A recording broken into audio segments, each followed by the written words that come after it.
بسم الله الرحمن الرحيم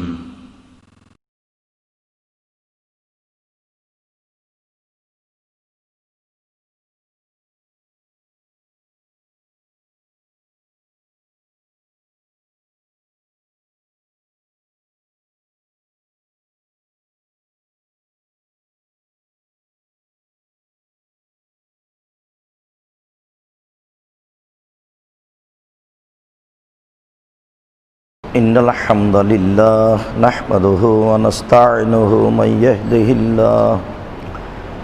يهده الله فلا مضل له ومن يضلل فلا هادي له وأشهد أن لا إله إلا الله وحده لا شريك له وأشهد أن محمدا عبده ورسوله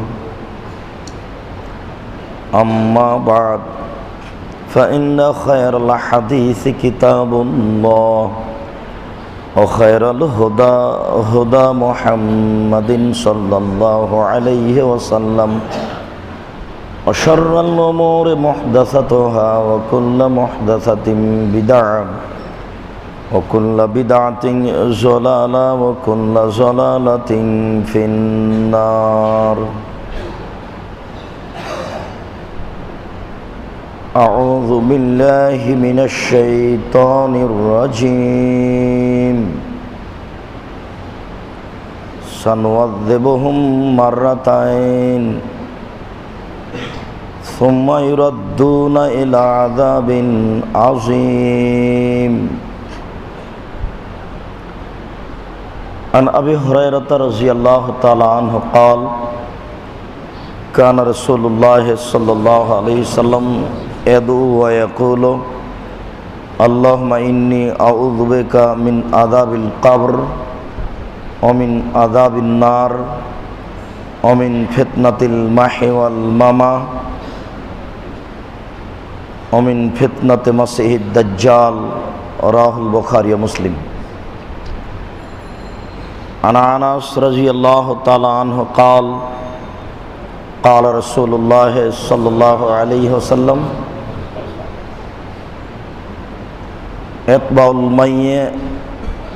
يتبع الميت ثلاثة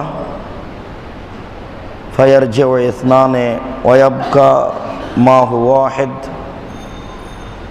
يتبعه أهله وماله عمله فيرجع أهله وماله ويبقى আমালুহু। রাহুল বুখারী মুসলিম। সম্মানিত মসজিদের মুসল্লি, প্রশংসা আল্লাহর জন্য, শান্তি অবতীর্ণ হোক আল্লাহ রাসূলের উপর সাল্লাল্লাহু আলাইহি ওয়াসাল্লাম। আজ জুমার খুতবায় সংক্ষিপ্ত সময়ে বক্তব্যের বিষয় কবরের শাস্তি, কবরের আযাব সম্পর্কে এক গুরুত্বপূর্ণ সংক্ষিপ্ত তথ্যবহুল বিবরণের চেষ্টা করব ইনশাআল্লাহুল আজিজ। সম্মানিত মসজিদের মুসল্লি, মানুষের মরার পরে সর্বপ্রথম বিপদ হচ্ছে কবর। কবর যত জটিল, কিয়ামত তার চেয়ে অনেক বেশি কঠিন। কিয়ামত যত কঠিন, জাহান্নাম তার চেয়ে অনেক অনেক অনেক বেশি কঠিন। আমরা পৃথিবীর মানুষকে কি দিয়ে বুঝাই কবর কত কঠিন? কবর বলতে বাড়ির পিছন দিকে বা নির্ধারিত কবর স্থানে 2 হাত 2.5 হাত মাটির নিচে একটি নির্ধারিত স্থানের নাম নয়। কবর বলতে মরার পর থেকে নিয়ে বিচারের দিন পর্যন্ত একটা দীর্ঘ সময়কে কবর বলা হয়। যদি আপনি মনে করেন কবর বলতে বাড়ির পিছন দিকে অথবা কবর বলতে নির্ধারিত কবরস্থান, তাহলে বলেন যারাকে বাঘে খেয়ে নিল তাদের কবর কোথায়? আপনি যা বুঝেন সেটাই যদি কবর হয়, তাহলে যারা পানিতে ডুবে গেল তাদের কবর কোথায়? যদি আপনি কবর বলতে এটাই বুঝেন, তাহলে যারা আগুনে জ্বলে ছাই হয়ে গেল তাদের কবর কোথায়? কবর বলতে মানুষের মরার পর থেকে নিয়ে বিচারের দিন পর্যন্ত একটি নির্ধারিত সময়ের নাম কবর। অবশ্যই কবর এমন একটি জায়গা যেখানে মানুষ বুঝতে পারে আমার ভালো মন্দ। ঘুমের বিষয়টি যেমন, কবরের বিষয়টি তেমন। একটা লোক আপনার পাশে ঘুমিয়ে আছে, আপনি বসে আছেন। ঘুমিয়ে থাকা লোকটি দেখতে পাচ্ছে একটা গোখরা সাপ তাকে ছবল মারার জন্য ছুটে আসছে। সেও বাপরে মারে করে চিৎকার করে দৌড়িয়ে যাচ্ছে।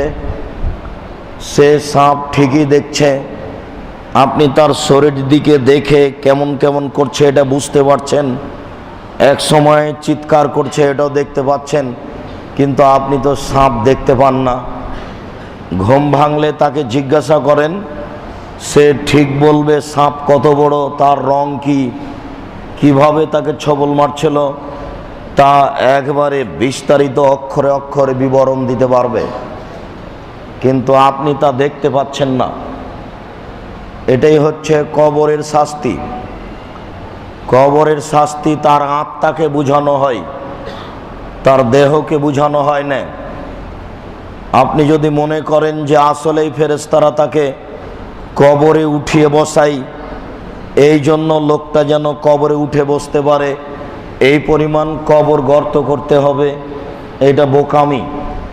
তাকে উঠিয়ে বসানো হয় না, ওই দেহটাকে উঠিয়ে বসানো হয় না। ওই আত্মা বুঝে যে আমাকে উঠিয়ে বসানো হলো। যেমনভাবে আপনি স্বপ্নে দেখতে পাচ্ছেন যে আমি দৌড়িয়ে চলে যাচ্ছি, বাঘ তাড়া দিয়েছে, কোন রাস্তা দিয়ে দৌড়িয়ে গেছেন ঘুম ভেঙে গেলে সব বিস্তারিত বলতে পারবেন। কবরের অবস্থাটি তাই, একজন আর একজনকে বুঝাতে পারবে না।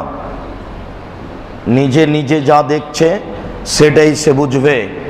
এ কারণে বহুদিন আগে আমরা কাগজে পর্চায় লেখালেখি দেখেছি, এখনো দেখি, যে সৌদি আরবের জনৈক ইমাম একটি কবর খনন করে দেখলেন একটি সাপ একটা লাশকে জড়িয়ে ধরে আছে, ছবল মারছে। এই কাগজটা যেন সবাই ছাপিয়ে বিতরণ করে। এটা একটা নেহায়াত অন্যায়, নোংরা, ডাহা, মিথ্যা কথা। কবরের শাস্তি মানুষ শুনতেই পারে না, দেখতে পারে কি করে? এই কারণেই কবরের শাস্তি সিডি ক্যাসেটের মাধ্যমে বাড়িতে দেখা হারাম, নাজায়েজ। কবরের শাস্তি মানুষ সিডি ক্যাসেটের মাধ্যমে দেখবে, এর বৈধতার কোনো সুযোগ নাই। এটা নেহায়াত অন্যায়, এটা হারাম, যেটা আল্লাহ তাআলা, রাসূল সাল্লাল্লাহু আলাইহি সাল্লাম টোটালেই দেখার ব্যাপারে নাকচ করেছেন। মানুষ শুনতেই পারে না। আজকের আলোচনার এক পর্যায়ে আমরা বলবো ইনশাআল্লাহ, মানুষ কবরের শাস্তি শুনতেই পারে না, দেখতে পারে কি করে। অতএব কবরের শাস্তি হয় মানুষের আত্মার উপরে, ঠিক ঘুমের বিষয়টি যেমন। ঘুমে তো লোকটা ঠিকই কষ্ট পাচ্ছে, যা কিছু হওয়ার, পাহাড় থেকে পড়ে গেল, হাত পা ভেঙে গেল, সবই তো ঠিকই বুঝতে পারছে। কিন্তু যেই পাশে বসে আছে ও তো কিছুই বুঝে না। ঠিক এইরকমই কবরের শাস্তি। সম্মানিত মসজিদের মুসাল্লি, এ ব্যাপারে আল্লাহ তাআলা বলেন, সানুআযিবুহুম মাররাতাইন, আমি কবরবাসীকে বারবার শাস্তি দিব। সুম্মা ইউরাদ্দুনা ইলা আযাবিন আযীম, তারপর তাদেরকে বড় থেকে বড় শাস্তির দিকে ফিরিয়ে নিয়ে যাওয়া হবে। কবর যত কঠিন, কিয়ামত তার চেয়ে অনেক বেশি কঠিন। কিয়ামত যত কঠিন, জাহান্নাম তার চেয়ে অনেক অনেক অনেক বেশি কঠিন। কি দিয়ে বুঝাই আপনাকে আমি কিয়ামত কত কঠিন? আমি কবরে তাকে বারবার শাস্তি দিব, এরপর বড় থেকে বড় শাস্তির দিকে ফিরিয়ে নিয়ে যাব। তাহলে কবরের চেয়ে জাহান্নাম অনেক জটিল। উসমান রাদিয়াল্লাহু তাআলা আনহু বলেন, আন্নাহু ইযা ওয়াকাফা আলা কাবরিন, নিশ্চয় তিনি যখন কবরের পাশে দাঁড়াতেন, ফাবাকা, তখনই তিনি কাঁদতে লাগতেন। হাত্তা ইয়াবুল্লাহ লেহিয়াতাহু, কাঁদতে কাঁদতে তিনি তার দাড়িকে ভিজিয়ে দিতেন। মানে কবরের পাশে দাঁড়ালেই তার দুই চোখের পানি অঝর নয়নে ঝরত। আমার আপনার হয় না, যেহেতু কবর আমি আর আপনি বুঝি না। আপনাকে একদিন আমি আল্লাহ ভীতি সম্পর্কে বলছিলাম, তখন বলছিলাম যে আল্লাহর ভয় যার যেমন বেশি হবে তার কান্না তেমন বেশি হবে। আল্লাহর নবী বললেন, আল্লাহর কসম, আমি মোহাম্মদ বলছি, আল্লাহর কসম, আমি যেমন আল্লাহকে জানি, তোমরা যদি আল্লাহকে জানতে, আমি যেমন আল্লাহকে চিনি, তোমরা যদি আল্লাহকে চিনতে, আমি যেমন আল্লাহকে জানি, তোমরা যদি আল্লাহকে জানতে, আমি যেমন আল্লাহকে চিনি, তোমরা যদি তেমন আল্লাহকে চিনতে, তাহলে বেশি বেশি কাঁদতে, কম কম হাসতে। তা আমাদের তো কান্নার সুযোগ দেখি না। কখন আমরা কান্নায় ব্যস্ত হই, আহাল পরিবার নিয়ে, ছেলে মেয়ে নিয়ে, ভাবি নিয়ে, সেলিকা নিয়ে, দোকানপাট হাট বাজার নিয়ে সবাই ব্যস্ত আছি। কোনো সময় আমাদের কান্নার সময় আসে না। ঠিক বিষয়টি অনুরূপী। যখন উসমান রাদিয়াল্লাহু তাআলা আনহু কবরের পাশে দাঁড়াতেন, তখনই তার দুই চোখের পানি এমনভাবে ঝরঝর করে ঝরত, হাত্তা ইয়াবুল্লাহ লেহিয়াতাহু, তিনি তার দাড়িকে ভিজিয়ে ফেলতেন। আমার আপনার এমন হয় না, এই কারণে যে আমি আর আপনি কবরকে চিনি না। ফাকিল আলাহু, উসমান রাদিয়াল্লাহু তাআলা আনহুকে বলা হলো, তাজকুরুল জান্নাত ওয়ান নার ফালা তাবকি ওয়া তাবকি মিন হাদা। আচ্ছা উসমান রাদিয়াল্লাহু তাআলা আনহু, আপনি বলেন তো, আপনি জাহান্নামের কথা বলেন, জান্নাতের কথা বলেন, তখন তো এত কাঁদেন না, কিন্তু কবরের পাশে দাঁড়ালেই এত কাঁদেন কেন? এর রহস্য কি? আপনি একটু বলেন। বিষয়টা আমরা বুঝলাম না। আপনি তো জাহান্নামের কথা বলেন, জান্নাতের কথা বলেন, তখন তো এত কাঁদতে দেখতে পায় না, কিন্তু কবরের পাশে দাঁড়ালেই এত কাঁদেন কেন?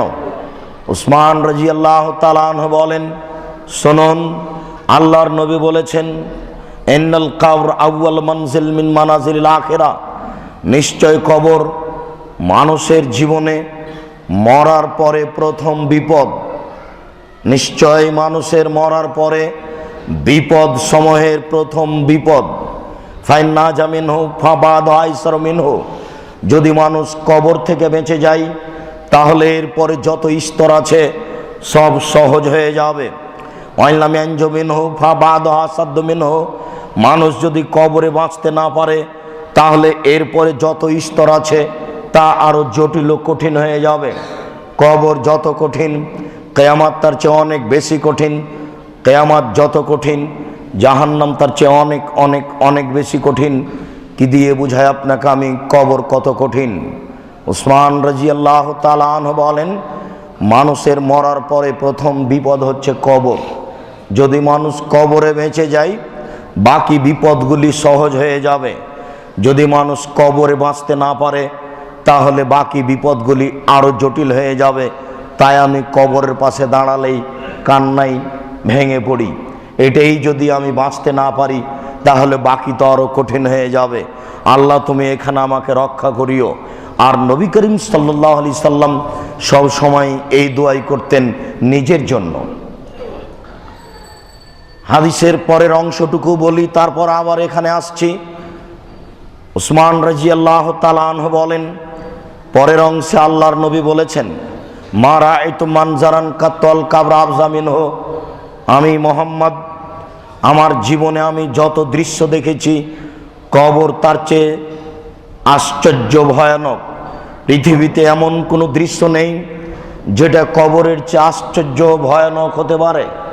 পৃথিবীতে যত দৃশ্য আছে, যত দৃশ্য আসবে, যত দৃশ্য আরও ভবিষ্যতে দেখা দিবে, তার সবচেয়ে আশ্চর্য ভয়াবহ দৃশ্য হচ্ছে কবর। মানুষ তো মনে করে আগ্রার তাজমহল হচ্ছে আশ্চর্য দৃশ্য, মানুষ মনে করে কলিকাতা হাওড়ার ব্রিজ আশ্চর্য কিছু, মানুষ মনে করে ইরাকের ব্যাবিলনের ঘণ্টা আশ্চর্য কিছু। মানুষ মনে করে মোবাইল ফাংশন, ফ্যাক্স মেশিন আশ্চর্য কিছু। 50,000 বছর পরে আরও আশ্চর্য কিছু বের হবে। পৃথিবীতে যত আশ্চর্য কিছু বের হয়েছে, যত হচ্ছে আর যত হবে, তার সবচেয়ে আশ্চর্য ভয়াবহ দৃশ্য হচ্ছে কবর। আপনাকে আমি কি দিয়ে বুঝাই কবর কি জিনিস? এই কারণে আমি কবরের পাশে দাঁড়ালেই কান্নায় ভেঙে পড়ি, যা আল্লাহর নবী বলেছেন। সম্মানিত মসজিদের মুসল্লি, কবরের বিষয়টি রাসূল সাল্লাল্লাহু আলাইহি সাল্লাম বলেছেন, তিনি বেশি বুঝতেন। আবু হুরায়রা রাদিয়াল্লাহু তাআলা আনহু বলেন, কানা রাসূলুল্লাহ সাল্লাল্লাহু আলাইহি সাল্লাম ইয়াদু, রাসূল সাল্লাল্লাহু আলাইহি সাল্লাম দোয়া করতেন সালাম ফেরার পূর্বে, সালাম ফেরার পরে, যখন তখন তিনি দোয়াই বলতেন। ফায়াকুলু, তিনি বলতেন, আল্লাহুম্মা ইন্নী আউযু বিকা মিন আযাবিল কবরে, হে আল্লাহ, আমি তোমার নিকটে কবরের শাস্তি থেকে বাঁচতে চাই। ওয়া আউযু বিকা মিন আযাবিন নারে, হে আল্লাহ, আমি তোমার নিকটে জাহান্নামের শাস্তি থেকে বাঁচতে চাই। অমিন ফিতনাতিল মামাত ওয়াল মাহিয়া, অমিন ফিতনাতিল মাহি ওয়াল মামা, হে আল্লাহ, আমি তোমার কাছে জীবিত থাকাকালীন যত বিপদ আছে সব বিপদ থেকে বাঁচতে চাই। মরে যাওয়ার পরে যত বিপদ আছে সব বিপদ থেকে বাঁচতে চাই।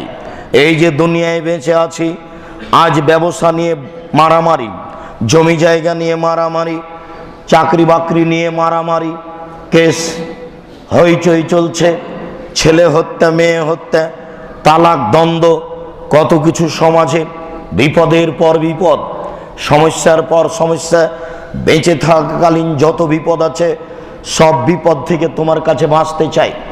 মরার পরে যত বিপদ আছে সব বিপদ থেকে বাঁচতে চাই। আপনি মনে করলেন লোকটা মরে গেছে, ঝামেলাই শেষ, 50টা কেস ছিল তার নামে, আজ ধরে কাল ধরে আজীবন জেল হতো, মারা গেল, সব শেষ। আপনি মনে করলেন তাই? জি না, আল্লাহর নবী বলছেন, আমি তোমার কাছে বাঁচতে চাই কবরের শাস্তি থেকে, আমি তোমার কাছে বাঁচতে চাই জাহান্নামের শাস্তি থেকে, আমি তোমার কাছে বাঁচতে চাই বেঁচে থাকাকালীন বিপদ থেকে, আমি তোমার কাছে বাঁচতে চাই মরার পরে বিপদ থেকে। তাহলে মরার পরে বিপদ আছে।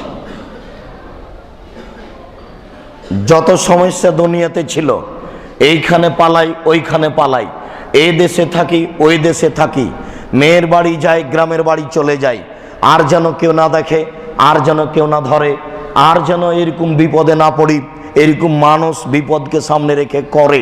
আল্লাহর নবী যা বললেন তাতে দুনিয়াবি বিপদ যত, পরকালীন বিপদ তার চেয়ে অনেক বেশি, অনেক জটিল, অনেক কঠিন।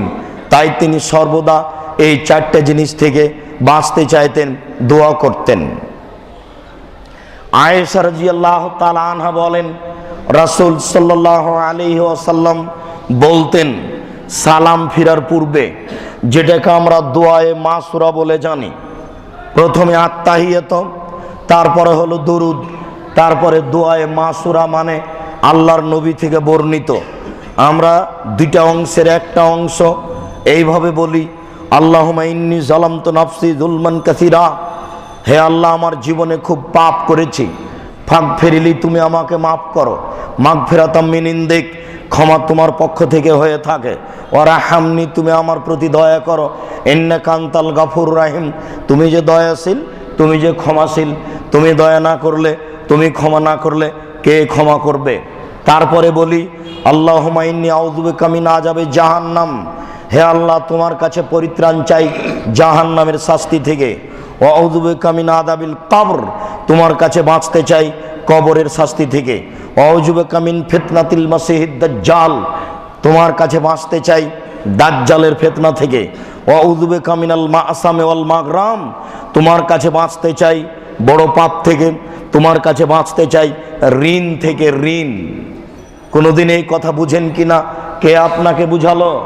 ক্ষমতা থাকলেই ব্যাংক থেকে কোটি টাকা উঠিয়ে ব্যবসা করতে হবে?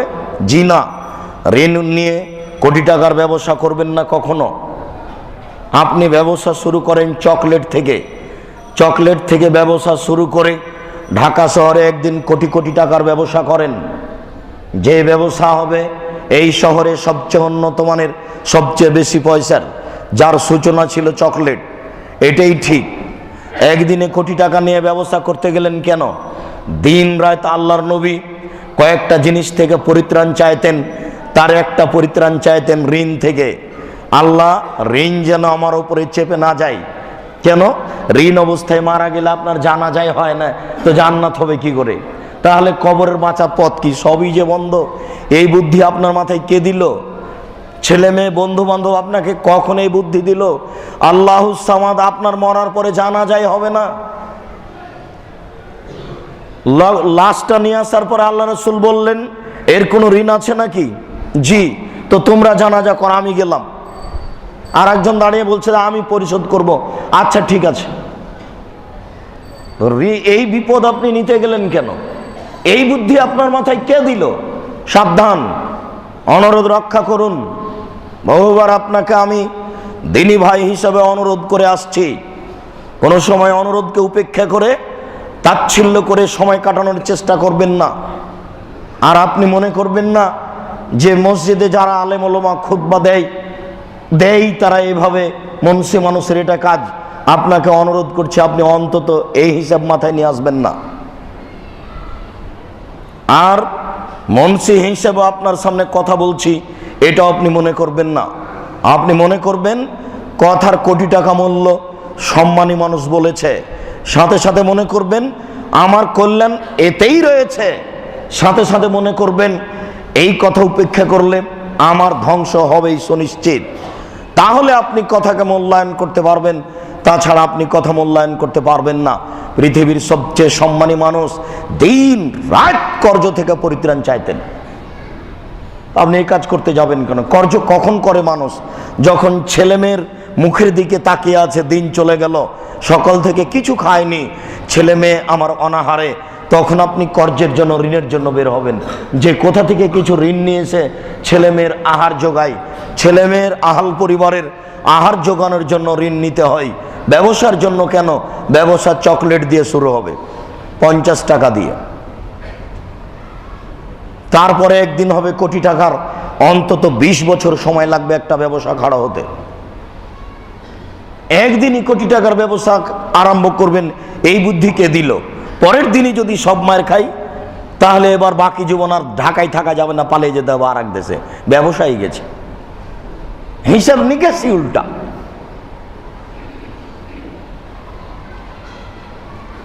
আয়েশা রাদিয়াল্লাহু তাআলা আনহা বলেন, জাত ইহুদিয়াতুন ফাস্তাত আমাত আলা বাবি, একজন ইহুদি মহিলা আমার দরজায় এসে খেতে চাইলো।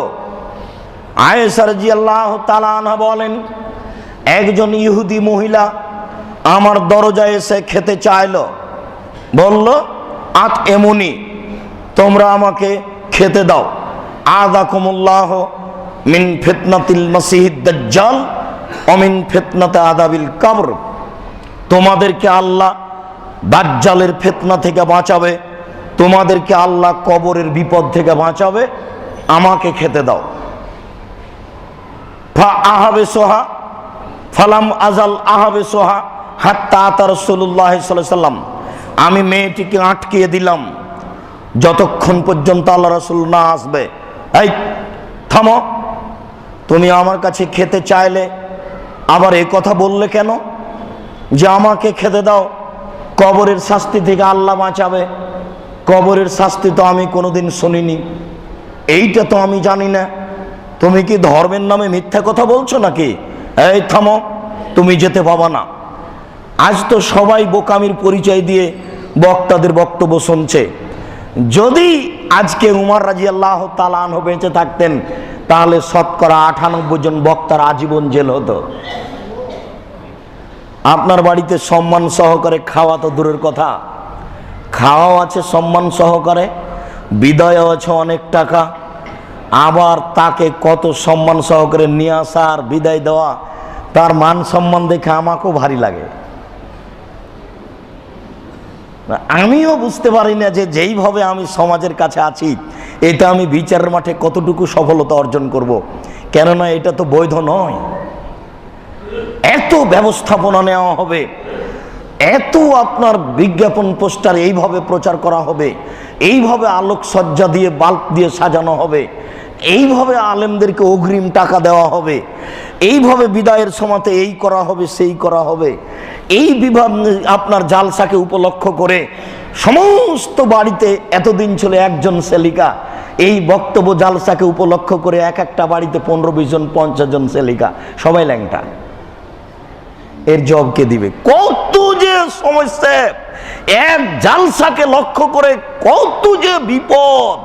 গোটা পরিবেশটাই মনে হচ্ছে যে মেলা, হিন্দুদের কাজ। এর জবাব কি হবে তা আমি নিজেই বুঝি না, কিন্তু এই পরিস্থিতির সাথে আটকা পড়ে আছি বলেই আমার এইরকম মনে হয়। আয়েশা রাদিয়াল্লাহু তাআলা আনহা তাকে আটকে দিলেন, এই থামো, আল্লাহ রাসূল আসবে তারপরে কথা হবে। আমি বললাম, আল্লাহর নবী, মা কালাতিল ইহুদিয়া, ইহুদি কি বলে? কালা মা তাকুলো, আল্লাহর নবী বললেন ইহুদি মহিলা কি বলছে? আয়েশা রাদিয়াল্লাহু তাআলা আনহা বললেন, তাকুলো, ইহুদি মহিলা বলছে যে আতইমুনি আদাকুমুল্লাহ মিন ফিতনাতে মাসিহিদ দাজ্জাল ওয়া মিন ফিতনাতি আযাবিল কবর। ও বাড়ির যারা আছো তোমরা আমাকে খেতে দাও, আল্লাহ তোমাদেরকে দাজ্জালের ফিতনা থেকে বাঁচাবে, কবরের শাস্তি থেকে বাঁচাবে। বিষয়টা বুঝলাম না, এই কথা বললো কেন? তাই আমি তাকে আটকে রেখেছি। কবরের শাস্তি কি জিনিস? তখন আল্লাহ রাসূল বলেন, নাম আযাবুল কবরে হক, হ্যাঁ কবরের শাস্তি সত্য। ফাকামা রাফা ইয়াদাইহি, এই কথা বলেই তিনি দাঁড়িয়ে গেলেন। দাঁড়িয়ে গিয়ে হাত তুলে দোয়া আরম্ভ করলেন, আল্লাহ তুমি কবরের শাস্তি থেকে বাঁচাও। ওয়াস্তাইযু মিন আযাবিল কবরে ওয়া মিন ফিতনাতি মাসিহিদ দাজ্জাল। তিনি এইভাবে দাঁড়িয়ে হাত তুলে আল্লাহর কাছে বাঁচতে চাইতে লাগলেন, আল্লাহ তুমি কবরের শাস্তি থেকে বাঁচাও, আল্লাহ তুমি দাজ্জালের ফিতনা থেকে বাঁচাও, আল্লাহ তুমি কবরের শাস্তি থেকে বাঁচাও, আল্লাহ তুমি দাজ্জালের ফিতনা থেকে বাঁচাও, আল্লাহ তুমি কবরের শাস্তি থেকে বাঁচাও, আল্লাহ তুমি দাজ্জালের ফিতনা থেকে বাঁচাও। সম্মানিত মসজিদের মুসল্লি, বিষয়টি এইরূপ। আল্লাহর নবী এইভাবে হাত তুলে দোয়া করছেন, শুনেই কবরের শাস্তিকে লক্ষ্য করে কবরের পাশে গিয়ে হাত তুলে দোয়া করতে হবে। সহিহ হাদিস এককভাবে কবরের শাস্তিকে হিসাব করেই যখন তখন বাড়িতে হাত তুলে দোয়া করতে হবে। সহিহ হাদিস।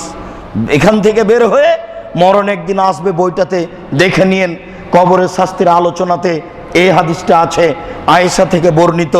আয়েশা রাদিয়াল্লাহু তাআলা আনহার বিবরণে বোঝা যাচ্ছে আল্লাহর নবী কবরের শাস্তিকে শুনেই দাঁড়িয়ে হাত তুলে দোয়া করতে লাগলেন এককভাবে। আবু হুরায়রা রাদিয়াল্লাহু তাআলা আনহু বলেন, রাসূল সাল্লাল্লাহু আলাইহি ওয়াসাল্লাম বলেছেন, লাই আলেজান নারা মান কাতালাহু বাতনহু। মানুষকে যদি তার পেটের অসুখ হত্যা করে, মানুষকে যদি তার পেটের অসুখ হত্যা করে, তাহলে আল্লাহ তাকে কখনো কবরের শাস্তি দেবেন না, কবরের শাস্তি বন্ধ।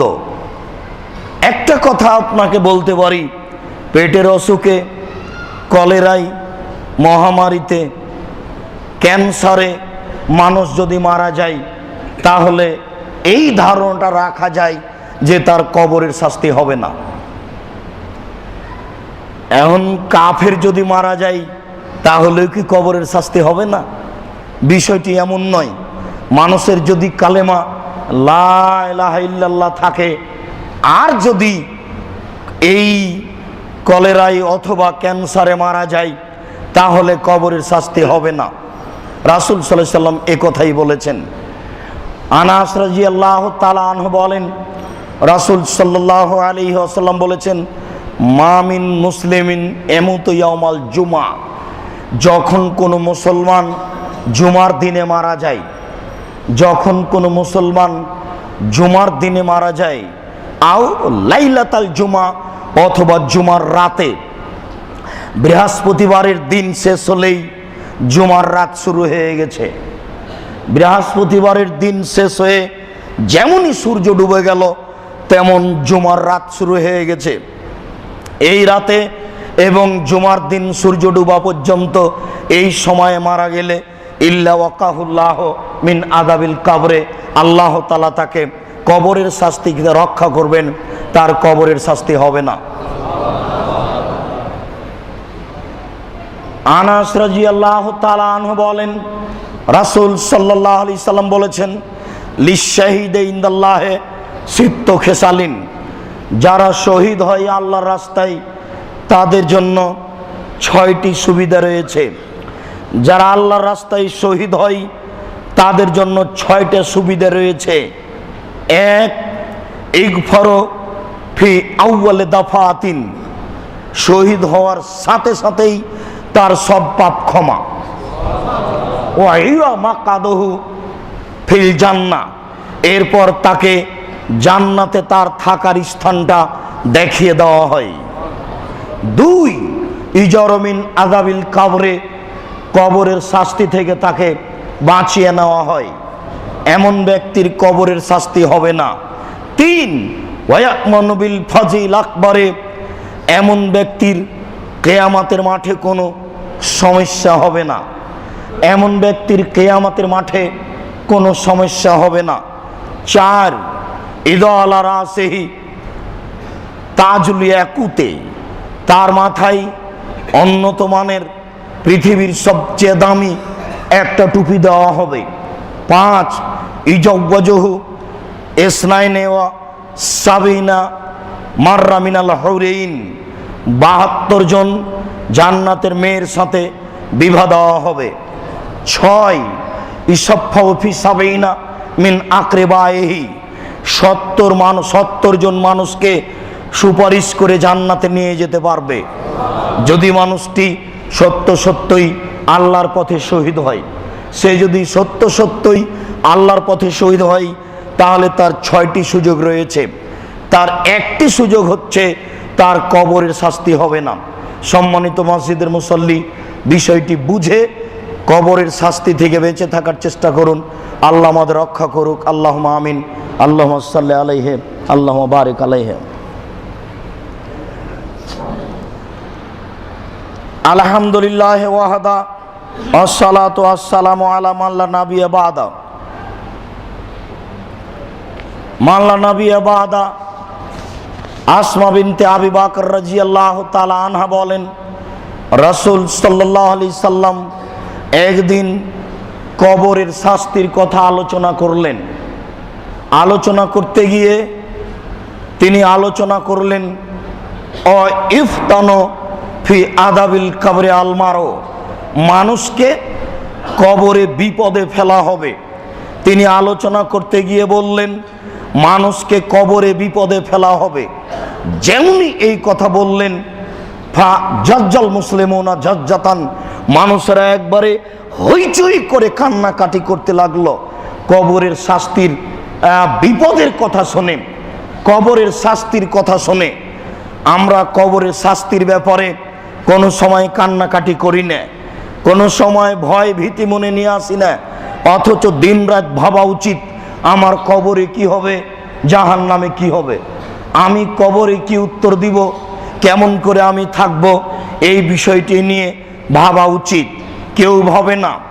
আবু হুরায়রা রাদিয়াল্লাহু তাআলা আনহু বলেন, রাসূল সাল্লাল্লাহু আলাইহি ওয়াসাল্লাম বললেন, ফাকসিরু যিকরা হাজিমিল লাজ্জাতিল মাউত, তোমরা মানুষের স্বাদকে যেই জিনিসটা কেটে দেয় এটা বেশি বেশি স্মরণ করো। পৃথিবীর মানুষ, তোমরা ওই জিনিসটা বেশি বেশি স্মরণ করো যেটা মানুষের জীবনের স্বাদকে কেটে দেয়। পৃথিবীর মানুষ, তোমরা ওই জিনিসটা বেশি বেশি স্মরণ করো যেটা মানুষের জীবনের স্বাদকে কেটে দেয়, সেটাই হলো মরণ। গরিব মানুষটা চাচ্ছে একটা ভ্যান ঠিক করব, 15 দিন পরে একটা ভ্যান কিনবো, হঠাৎ রাতে মাথায় মারা গেল, স্বাদ মিটে গেল। ধনী মানুষটা বলল এই বাড়িটা 10 তলা করে ভাড়া দিব, অনেক টাকা আসবে, হঠাৎ করে লোকটা মারা গেল, স্বাদ মিটে গেল। আল্লাহর নবী বলছেন ওই জিনিসটা বেশি বেশি স্মরণ করো যেটা মানুষের স্বাদকে কেটে দেয়, সেটাই হলো মরণ। আব্দুল্লাহ ইবনে আমর রাদিয়াল্লাহু তাআলা আনহু বলেন, রাসূল সাল্লাল্লাহু আলাইহি ওয়াসাল্লামের কাছে একজন লোক আসলো, মিনাল আনসার, আনসারদের মধ্যেকার একটা লোক আল্লাহ রাসূলের কাছে আসলো, এসে জিজ্ঞাসা করছে আল্লাহর নবী, আইয়ুল মুমিনিনা আফজাল, বলেন তো কোন মুমিন সবচেয়ে ভালো মানুষ? আল্লাহ নবী বলেন তো মুমিন হিসাবে সবচেয়ে ভালো মানুষ কে? কে ভালো ইমানদার মানুষ? তখন আল্লাহ রাসূল বললেন, আহসানুহুম খোলাকান, যারা আচরণ ভালো সেই সবচেয়ে ভালো, যারা আচরণ ভালো সেই সবচেয়ে ভালো। ওই যে একবার আপনাকে বলছিলাম, আল্লাহর নবীকে জিজ্ঞাসা করা হলো, আল্লাহ নবী বলেন তো নেকি কি জিনিস, পাপ কি জিনিস? আল্লাহ নবী বলেন তো নেকি কি জিনিস, পাপ কি জিনিস? তখন আল্লাহ রাসূল বললেন, নেকি হলো ভালো আচরণ, নেকি হলো ভালো আচরণ। ওই যে একদিন আল্লাহ রাসূল বললেন, আমি জিম্মেদারি নিব জান্নাত দেওয়ার জন্য ওই লোককে, যে লোক তর্ক করে না আমি তাকে জান্নাতে একটা ঘর নিয়ে দিব, যে লোক মিথ্যা কথা বলে না আমি তাকে জান্নাতের মাঝামাঝিতে একটা ঘর নিয়ে দিব, যে লোকটা আচরণ ভালো করলো আমি তাকে জান্নাতুল ফেরদাউস নিয়ে দিব। এখন আনসারী জিজ্ঞাসা করলেন, আল্লাহ নবী বলেন তো কোন মুমিন ভালো মানুষ? তখন আল্লাহ রাসূল বললেন, যারা আচরণ ভালো সেই সবচেয়ে ভালো মানুষ। তারপরে আনসারী জিজ্ঞাসা করলেন, এইবার বলেন তো আল্লাহর নবী, আইয়ুল মুসলিমিনা আকিয়াস, সবচেয়ে বুদ্ধিমানকে? এবার দেখেন কি উত্তর হয়। আল্লাহ রাসূল বলেন তো শুনি, সবচেয়ে বুদ্ধিমানকে? কাকে আমরা বলবো ওই লোকটা সবচেয়ে বুদ্ধিমান? তখন আল্লাহ রাসূল উত্তরে বললেন যে আকসারুহুম যিকরান লিল মউতে, যেই মরণকে বেশি বেশি স্মরণ করে সেই বুদ্ধিমান। মনে থাকবে না কথা? ইনশাআল্লাহ মনে থাকবে। সবচেয়ে ভালো মুমিনকে? যারা আচরণ ভালো। সবচেয়ে বুদ্ধিমানকে? যে মরণকে বারবার স্মরণ করে সেই হলো বুদ্ধিমান, যে মরণকে বারবার স্মরণ করে সেই হলো বুদ্ধিমান। আব্দুল্লাহ ইবনে আব্বাস রাদিয়াল্লাহু তাআলা আনহু বলেন, মাররান নবী সাল্লাল্লাহু আলাইহি সাল্লাম বেকাবরানি ইয়াদাবানে, একদিন আল্লাহ রাসূল রাস্তায় হেঁটে যাচ্ছিলেন দুইটি কবরের পাশ দিয়ে, যেই কবরে শাস্তি হচ্ছিল। ফাকালা ইন্নাহুমা ইয়াদাবানে লা ইয়াদাবানে ফি কাবিরিন, তিনি বলেন, এই শোনো, এই কবর দুটিতে শাস্তি হচ্ছে, তবে বড় পাপের কারণে শাস্তি হচ্ছে না। এই শোনো সঙ্গী সাথী, এই কবর দুটিতে শাস্তি হচ্ছে, তবে বড় পাপের কারণে শাস্তি হচ্ছে না। আম্মা আহাদুহুমা, দুইটার একটিতে শাস্তি হচ্ছে, লা ইস্তাতারু মিনাল বাউলে, পেশাব থেকে বেঁচে থাকতো না, এই জন্য পেশাব ছিটে আসতো, এটা হিসাব করতো না। এখানে ওই কথাটা বলা আছে, ওই লোকটি মুনাফিক, যে লোকটি নেটে ছেড়ে দিয়েছে ওই বাক্যটি, যেই বাক্যটি এই দেখেন আব্দুর রাজ্জাক সাহেব বলছেন, মিথ্যুক এর কথা শুনবেন না। এ বলছে এক বালতি পেশাবখানায় পেশাবে কাপড় ভিজিয়ে সেই কাপড়টা গায়ে দিয়ে সালাত আদায় করলে কোনো সমস্যা নেই, সমস্যা নেই, এ কথাই ঠিক।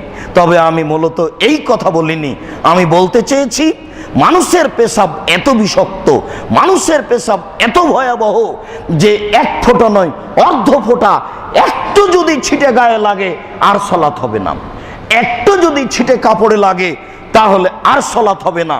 কবরের বেশিরভাগ শাস্তি হয়ে থাকে, মানুষ পেশাব থেকে বাঁচে না, এই জন্য পেশাবের বিষয়ে খুব সতর্ক সাবধান থাকা উচিত, এই কথাটা বলছিলাম। মূলত ওই কথা ছিল না, মানুষ এটা মুনাফিকি করে। এইসব মুনাফিকগুলির উচিত ছিল নিজে কিছু কোরআন হাদিস জাতির সামনে বলবে, আর একজনের কথাকে কোট করে আগে পিছে কেটে দিয়ে জাতিকে প্রতারণা দিবে। এদের কি হবে আল্লাহই ভালো জানেন। আমি বলি, আল্লাহ এরকম বোকা নিম্নমানের মানুষগুলিকে তুমি হেদায়েত করো। এরা ইতর শ্রেণীর নিম্ন শ্রেণীর মানুষ, এদেরকে এইভাবে রাখছো কেন? তোমার তো অনেক দয়া আছে, এই নিম্নমানের ইতর শ্রেণীর মানুষগুলিকে তুমি একটু দয়া করে এই পথ থেকে ফিরিয়ে নিয়ে আসো। তারা কিছু কোরআন হাদিসের কথা জাতির সামনে বলুক, আর একজনের কথা এইভাবে বলা বলি করবে কেন? দুইজনের একজনের শাস্তি হচ্ছে পেশাব থেকে বাঁচত না এই জন্য, আর অপরজন এমসিবিন নামিমা, চুগলখড়ি করত। আব্দুর রাজ্জাক সাহেব, চুগলখড়ি তো বড় পাপ, আপনি বলেছেন এখানে ছোট পাপ হয়ে গেল কি করে? জি, আল্লাহ রাসূল এই সময়ে এটা বলেছেন, তখন চুগলখড়ি বড় পাপ ছিল না। এখন চুগলখড়ি করা বড় পাপ এবং মানুষের সাথে জড়িত পাপ। ওখানে এক কথা বললেন, এখানে এক কথা বললেন। আপনি হলেন চুগলখোর, আপনি হচ্ছেন মুনাফিক, আপনি হচ্ছেন বদনামকারী। এটা কঠিন অবস্থা। আব্দুর রাজ্জাক সাহেব বুখারী মুসলিমের অত্র হাদিসে আর একটা জিনিস ধরা পড়ে গেল। আপনি বলেছেন আল্লাহর নবী গায়েব জানেন না, এই যে কবরে শাস্তি হচ্ছে আল্লাহর নবী বলে দিলেন, এটা তো গায়েব জানাই হলো। রাসূল সাল্লাল্লাহু আলাইহি সাল্লামকে ওই মুহূর্তে জানিয়ে দেওয়া হয়েছিল কবরের শাস্তির বিবরণটি, তাই তিনি বলেছিলেন মুসলিম গ্রন্থে হুবাহু এই কথাই এসেছে। এরপরে তিনি খেজুরের একটা ডাল ভেঙে 2 টুকরা করে 2 কবরে পুঁতে দিলেন আর বললেন শুষ্ক না হওয়া পর্যন্ত কবরের শাস্তি লাঘব হালকা থাকবে। এর অর্থ এই নয় মানুষ মারা গেলে তার কবরে খেজুরের ডাল পুঁতে দিতে হবে, এটা বিদআত। রাসূল সাল্লাল্লাহু আলাইহি সাল্লামের তাৎক্ষণিক একটা ব্যক্তিগত কর্ম ছিল, এটাই তিনি করেছিলেন। এটা কিয়ামত পর্যন্ত থাকবে বা সাহাবী তাবেঈ করেছেন এর কোনো প্রমাণ নাই, আপনাকে করতে হবে না। মানুষ মারা গেছে, আপনি অজু দিয়ে গোসল দিয়ে 3টি কাপড় দিয়ে কবরে রেখে দেন, ডান কাতে কবরের এক পাশে লাগিয়ে দেন। সময়ে বিস্তারিত বিবরণ দেব। জানাজা দিয়ে কবরে রেখে মাটি চাপিয়ে দেন, দোয়া পড়ে চলে যান, আল্লাহুম্মা গফির লাহু ওয়া সাব্বিতহু, আল্লাহ তুমি একে ক্ষমা করো, এই জন্য প্রশ্নের উত্তর দিতে পারে, তুমি এই তৌফিক দান করো, এই বলে চলে যান। সময় সাপেক্ষে আবার কোনো দিন এসে তার জন্য ক্ষমা চাইবেন। সম্মানিত মসজিদের মুসল্লি, রাসূল সাল্লাল্লাহু আলাইহি সাল্লাম কবরের শাস্তির ব্যাপারে বলেন।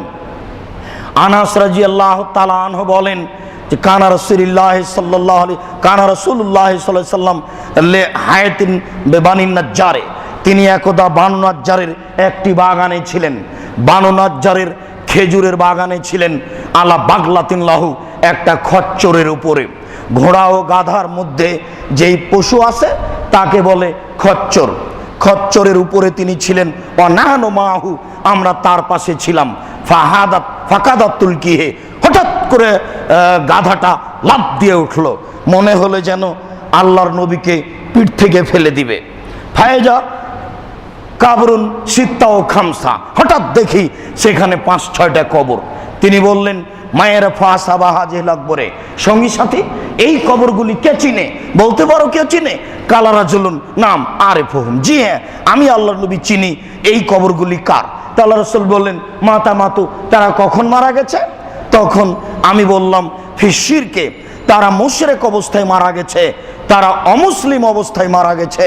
তখন আল্লাহ রাসূল বললেন শোনো, ইন্না হাযিল উম্মাহ লা তুবতালা ফি কুবুরিহিম, এই মানুষকে, পৃথিবীর সকল মানুষকে কবরে বিপদে ফেলা হয়, কবরে পরীক্ষা করা হয়। লা লা তাদাফানু লা আদুল্লাহ আইসমিয়াকুম মিন আযাবিল কবরি আল্লাযী আসমাউ মিনহু। শোনো, আমার যদি ভয় না হতো, আমার যদি আশঙ্কা না হতো যে তোমরা মানুষকে কবরেই রাখবা না, তাহলে আমি আজকে আল্লাহর কাছে দোয়া করতাম, আল্লাহ তুমি এই লোকগুলিকে কবরের শাস্তি শুনিয়ে দাও যেমন আমি শুনতে পাচ্ছি। আল্লাহ তুমি এই লোকগুলিকে কবরের শাস্তি শুনিয়ে দাও যেমন ভাবে আমি শুনতে পাচ্ছি। কিন্তু আমি যদি দোয়া করি আর আল্লাহ যদি তোমাদেরকে কবরের শাস্তি শুনিয়ে দেয়, তাহলে আর তোমরা মানুষকে কবরেই রাখবা না। এই জন্য আমি আর দোয়া করলাম না। সম্মানিত উপস্থিতি, কবরের শাস্তি কানে শোনা যায় না, দেখা যায় কেমনে? কবরের শাস্তি কানে শোনা যায় না, দেখা যায় কেমনে? কবরের শাস্তি কানে শোনা যায় না, দেখা যায় কেমনে? আনাস রাদিয়াল্লাহু তাআলা আনহু বলেন রাসূল সাল্লাল্লাহু আলাইহি সাল্লাম বলেছেন ইন্নাল মাইয়িতা ইযা ওয়াদিয়া ফি কবরিহি, যখন কোনো মানুষকে কবরে রাখা হয়, ওয়া তাওয়াল্লা আনহু আসাবহু, আর কবরে রেখে লোকগুলি চলে যায়, আন্নাহু লা ইয়াসমাউ কারানি আলাইহিম, তখন সে কবর থেকে শুনতে পাই জুতার শব্দ, সব চলে গেল। বিপদটি কত কঠিন আপনাকে আমি কি দিয়ে বুঝাবো? সবাই চলে গেল, জুতার শব্দ শোনা যায়, তাহলে জুতা পায়ে দিয়ে কবর স্থানে যেতে পারে, প্রমাণ হয় বুখারী মুসলিমের হাদিস। পায়ে জুতা থেকেই সলাত হবে, বোঝা যায় বুখারী মুসলিমের হাদিস। কবরের উপরে পা চাপা দেওয়া যায় না, কবরের উপরে বসা যায় না, কবরকে পাকা করা যায় না, একেবারেই হারাম, টোটালি হারাম, সম্পূর্ণরূপে হারাম। মানুষগুলি চলে গেল, কবরবাসী জানতে পারে। আর একটি কথা এখানে ঢুকিয়ে দিই। আনাস রাদিয়াল্লাহু তাআলা আনহু বলেন, রাসূল সাল্লাল্লাহু আলাইহি ওয়াসাল্লাম বলেছেন, একবাল মাইয়াতা সালাসা, মানুষ যখন মারা যায় তখন তিনটে জিনিস তার পিছা ধাবন করে। এর যে স্নান ওয়াবকামাহু আহেদ, দুইটা আবার ঘুরে আসে, একটা তার সাথে থেকে যায়। এতবাহু আহলহু ও মালহু ও আমালহু, যখন লাশটাকে কবরস্থানে নিয়ে যাওয়া হয় তখন যায় তার ছেলে, যায় তার ভাই ভগ্নী, এরা যায়। আর যায় তার মাল, কুদাল গেল, কুড়াল গেল, বালতিটা গেল, বদনাটা গেল, কিছু জিনিস গেল। ও আমালহু, তার কর্ম সাথে চলে গেল। জেনা হোক, চুরি হোক, ডাকাতি হোক, মারামারি হোক, আর তাহাজ্জুদ হোক, যেটাই হোক না কেন সব তার সাথে সাথে চলে গেল। এর যে স্নানে কবর দেওয়া শেষ হয়ে গেলে তার ভাই ভাতিজে, আত্মীয় স্বজন, কুড়াল দা কুদাল সব ফিরে আসবে। ওয়াবকা মাহু আমালহু, আর তার সাথে তার কর্ম থেকে যাবে। সাবধান থাকুন, কবর খুব কঠিন জায়গা। আপনার সাথে তিনটে জিনিস যায়, এ কথা আল্লাহর নবী বলেছেন, বুখারী মুসলিম। তিনটের দুইটা ফিরে আসে আর একটা থেকে যায়।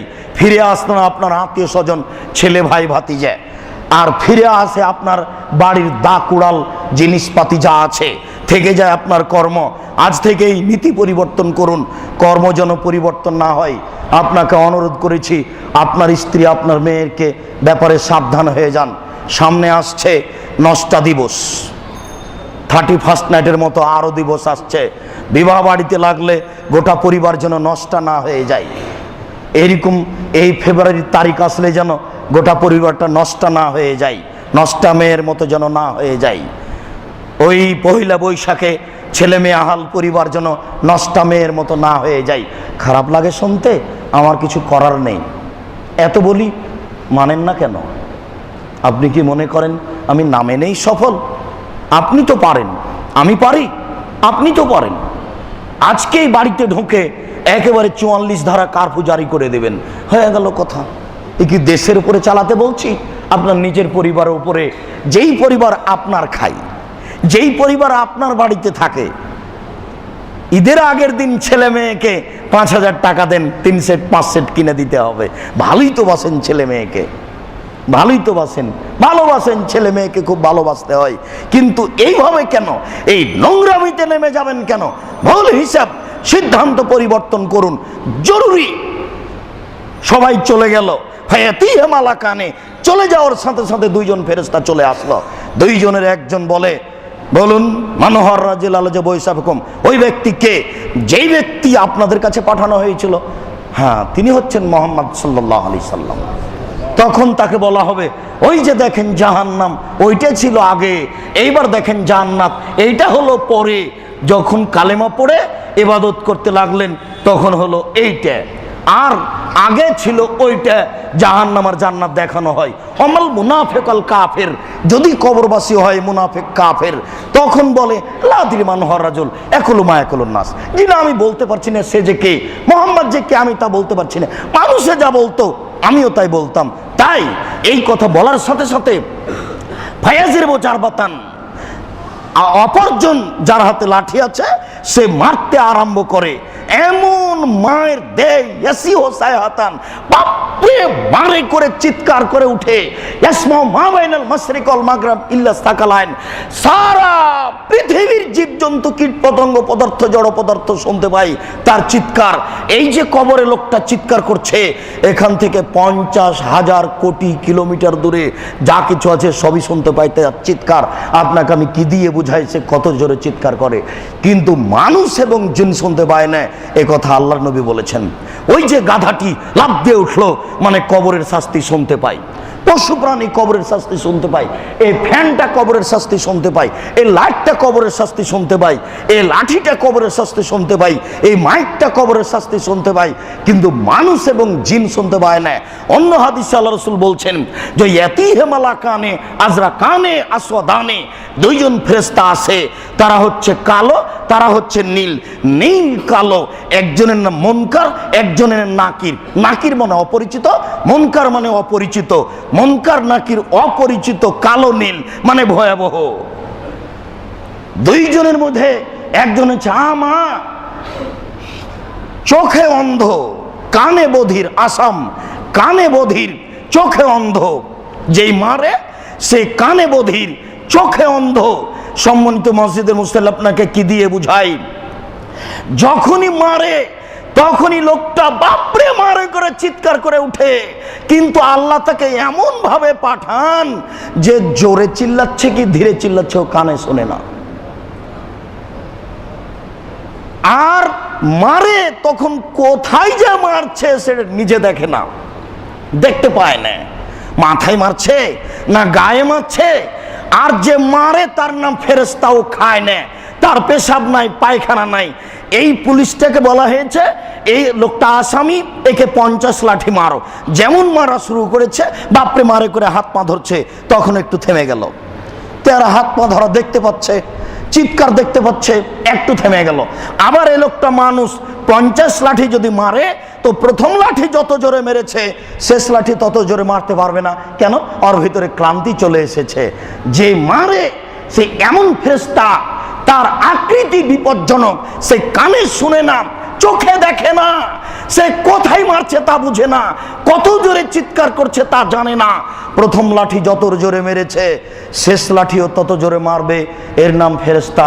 সম্মানিত মসজিদের মুসল্লি, আপনাকে আমি কি দিয়ে বুঝাই? দুইজন কালো এবং নীল ফেরেশতা এসে বলে, বলো সেই ব্যক্তিকে? সে ব্যক্তি মোহাম্মদ।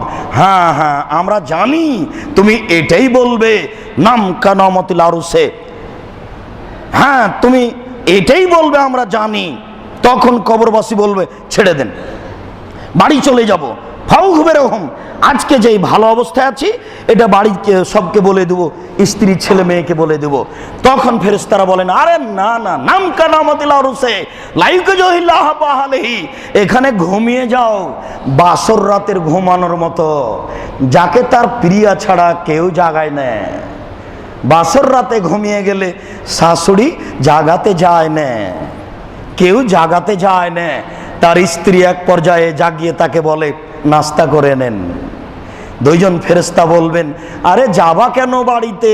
ঘুমিয়ে যাও বাসর রাতের ঘুমার মতো, যাকে কেউ জাগায় না অতীব প্রিয়া ছাড়া, ওইভাবে তুমি ঘুমিয়ে যাও।